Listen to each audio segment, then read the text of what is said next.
Learn English.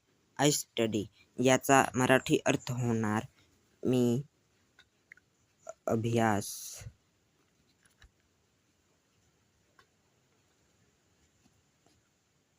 करतो. I studied याचा अर्थ होणार मी अभ्यास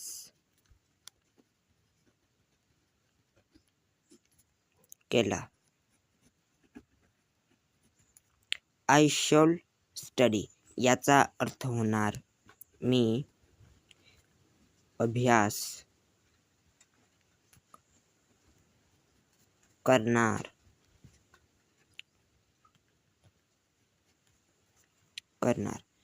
हे तिन्ही वाक्य साधा काळाचे आहे. हा वाक्य साधा वर्तमान काळाचा आहे. हा वाक्य साधा भूतकाळाचा आणि हा साधा भविष्य काळाचा आहे. तर असेच व्हिडिओ पाहण्यासाठी लाईक अँड सबस्क्राईब.